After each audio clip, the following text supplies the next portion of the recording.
အားလုံးပဲသိကြတဲ့အတိုင်းပါပဲလမ်းမေးလူမိုက်ဆိုတဲ့ဘဝကလည်းလွယ်ကူလာတဲ့ဘဝတော့မဟုတ်ပါဘူးအောက်ခြေလူနန်းစားဘဝမှာနင်းပြမဖြစ်ဖို့လုံရင်လမ်းမကိုရောက်ကြရတဲ့သူတွေမို့အခြေအနေတွေကကောင်းမွန်နေတာကြည့်ပဲတော့မဟုတ်ပါဘူးလူမိုက်အထက်ကလူမိုက်ကြီးတွေရဲ့နိုင်ကျင့်တာတွေကိုလူမိုက်လေးတွေကခါးစီးပြီးတော့ခံရတာပါပဲဒီသဘောတရားအရာစိတ်မျက်ခုံးအကိုကလည်းကျင်လည်နေရတာပါပဲចောင်းသားတွေကိုအနိုင်ကျင့်မိမဲ့သူ့ကိုလည်းအနိုင်ကျင့်တဲ့လူကရှိနေတာပါဒါဟာလောကဓာတ်ရဲ့ပုံမှန်ပြကွက်တစ်ခုပဲမဟုတ်လားတကယ်ကိုပုံမှန်ပါပဲလူမိုက်ကောင်းဆောင်ကစိတ်မျက်ခုံးအကိုလူမိုက်ရဲ့လက်ကိုရိုက်ချိုးလိုက်ပါတယ်အကြောင်းပြချက်ကတော့အရိုက်ခံလာရလို့ပါတယ်အဓိကကတော့အဲ့ဒါကိုအကြောင်းပြပြီးတော့ဒီចောင်းသားတွေတွေကငွေညှစ်ဖို့သူကလုံးမှာပါစူအိုတို့တငယ်ချင်း၃ယောက်ကတော့ဘီလီယက်ခုံမှာဘီလီယက်ထိုးနေပါတယ်စာကြပိုးရှီယွန်းတယောက်ကတော့စိတ်ညစ်နေပါတယ်စားလည်းမလုပ်ရပဲသွားလေရမှာရှောက်လိုက်နေရမောင်အချိန်စရာတွေလည်းထိခိုက်လို့နေပါပြီအဲ့ဒါကြောင့်ဘီယာတောက်ဖို့ခေါ်တာတော့မလိုက်တော့ပဲပြန်လာခဲ့ပါတယ်အဲ့ဒီအချိန်မှာလက်ကျိုးသွားတဲ့စိတ်မျက်ခုံးအကိုလူမိုက်ကတော့လူမိုက်ခေါင်းဆောင်ရဲ့ထိန်းချုပ်မှုအောက်မှာနေရပါပြီစိတ်မျက်ခုံးနဲ့တွေးလိုက်ပြီးသူတို့တစ်ခုခုကိုကြံစီနေတာပါတေချာတော့ကောင်းတဲ့အကြံစီတော့မဖြစ်နိုင်ပါဘူးလူတိုင်းလှုပ်ရှုပ်နေတဲ့အချိန်မှာအလစ်တုံနေတဲ့တစုံတစ်ယောက်လည်းရှိနေပါသေးတယ်သူကတော့လူမိုက်အဖွဲ့တွေ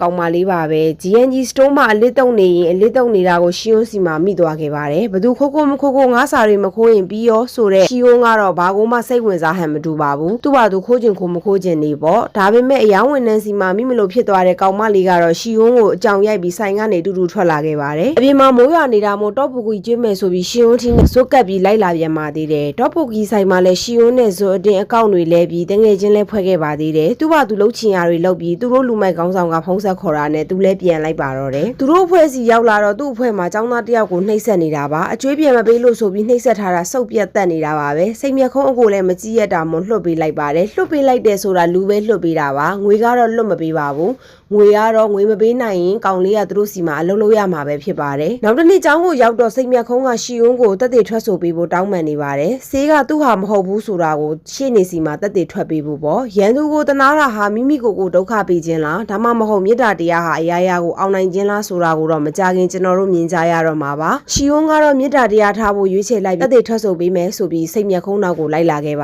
တယ်ဘာတွေများဆက်ဖြစ်လာမှာပါလဲစောင်းရွက်ကြီးချစ်သက်သေးကနေ F4 ကားထိမလွတ်တန်းကြည့်လာခဲ့တဲ့အတွေ့အကြုံအရာခံမှန်းလိုက်တာလုံးဝမှားမနေပါဘူးစိတ်မျက်ကုန်းဟာသူတို့ကိုလူစိုးအဖွဲ့တွေစီမျှခေါ်သွားတာပါပဲလူစိုးအဖွဲ့ဝင်တွေကသူတို့ကိုနစ်နာကြေးတောင်းပါတယ်1သိန်း150တောင်းတာပါ1သိန်း150ဆိုတာနည်းတဲ့ပမာဏတော့မဟုတ်လာပါဘူးအဲ့ဒါကိုနောက်ပြီး3ရက်အတွင်းပေးရမှာပါအဲ့ဒီ3ရက်အတွင်းမှာလည်းသူတို့3ယောက်နောက်ကိုလူစိုးတွေကရိတ်လို့တကောက်ကောက်နိုင်နေအောင်ပါဒီတော့သူတို့3ယောက်လည်းစိတ်ညစ်နေပါပြီဒီတိုင်းတော့မဟုတ်သေးဘူးလို့ရှီဟွန်းတွေးလိုက်ပြီးလူမိုက်အဖွဲ့တွေကကောင်မလေးနဲ့တွေ့ဖို့ချိန်လိုက်ပါတော့တယ်တွေးတဲ့အချိန်မှာလည်းကောင်မလေးကရှီဟွန်းကိုလူမိုက်ဖွဲ့ရဲ့မကောင်းမှုတွေကိုပြောပြပါတယ်ငါပြစ်ခင်ထောင်ထားတဲ့လူမိုက်ကောင်းဆောင်ကဆဆချင်းမှနိုင်အောင်ဆော့ဝဲရေးထားပြီးတစ်ခါနှစ်ခါဆော့ပြီးတာနဲ့ဆန်တွေကိုစုံအောင်လုပ်လိုက်ပါတယ်စုံလိုက်တဲ့လူတွေရဲ့ data တွေကလည်းသူတို့ထဲမှာရှိနေတာမို့အဲ့ဒီထဲကចောင်းသားတွေကိုရွေးချယ်ပြီးတော့ပြစ်မှတ်ထားကငွေလိုက်ချေးပေးပါတော့တယ်အဲ့ဒီငွေရယူလိုက်တာနဲ့ပြီးဆုံးနိုင်တဲ့ငရဲကစတင်ပါပြီအကျွေးဆိုပြီးအတိုးကြီးတွေနဲ့ပေးထားရတဲ့ငွေကိုပေးဆက်ရတယ်လို့ဆုံးမလဲသူတို့ခိုင်းတဲ့မူရစ်စေးတွေကြားဖြန့်လို့အလုပ်တွေကိုလုပ်ပေးရတော့တာပါပဲဒါတွေကိုသိလာတဲ့ရှီယွန်းကတော့ဒီအမှုကိုဖော်ဖို့ဆုံးဖြတ်လိုက်ပါ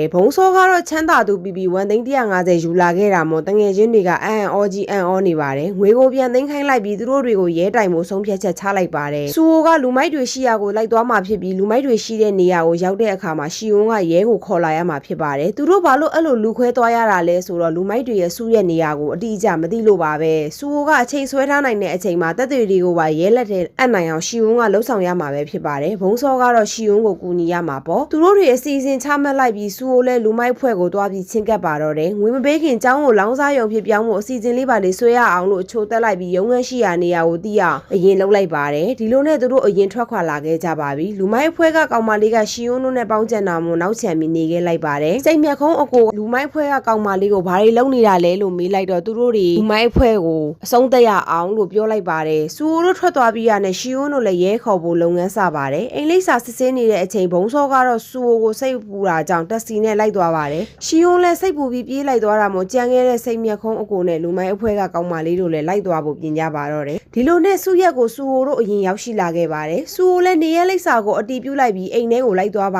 တယ်ဒါပေမဲ့လူမိုက်အဖွဲ့ကလည်းထင်သလောက်တော့အမနေပါဘူးစူအိုဖုန်းကိုစစ်ဖို့တောင်းလိုက်ပါတယ်မပေးတာမို့စူအိုကိုတန်တုံးနဲ့ရိုက်ပြီးဖုန်းကိုယူလိုက်ပါတယ်ဒီတော့ရှီယွန်းတို့နဲ့ပြောထားတာတွေကိုတွေ့သွားပြီးစူအိုကိုဆဲဆုံနှိပ်စက်ပါတော့တယ်ပြီးတော့သူတို့နေရာကိုရွှေ့ဖို့လုပ်တဲ့အချိန်မှာဘုံစော်လည်းရောက်သွားပါပြီလူမိုက်တွေကလည်းဘုံ ဆော့ကိုရောစူကိုပါဖမ်းခေါ်သွားပြီးနေရာကိုရွှေ့သွားပါတယ်ရဲတွေနဲ့ရှီယွန်းရောက်လာတဲ့အချိန်မှာတော့အရာအလုံးကနောက်ကျသွားပါပြီအိမ်ထဲမှာလည်းကြက်ပြောင်ငှက်ပြောင်နဲ့ဘာမှမရှိတော့တယ်လို့တငယ်ချင်း2ယောက်ကပါပျောက်သွားတာမို့အန်အောပြီးဘာမှမပြောနိုင်တော့ပါဘူးရဲတွေကလည်းဝရမ်းမပါဘာမပါနဲ့လိုက်လာရတာမို့နောက်နေ့မှပြန်လာမယ်ဆိုပြီးပြောလိုက်ပါတယ်ရှီယွန်းလည်းလက်မလျှော့ပဲအိမ်ထဲဝင်ပြီးစစ်ဆေးဖို့လုပ်ပါတယ်ရှီယွန်းကဘာတွေကိုတွေ့သွားမလဲသူတငယ်ချင်းတွေကိုရောကယ်နိုင်မှာလား1သိန်း150ကိုရောလူမိုက်တရားယူသွားမှာလားဘာတွေဆက်ဖြစ်မလဲဆိုတာကိုတော့အပိုင်းလေးမှာဆက်ကြည့်ကြပါဦးနော်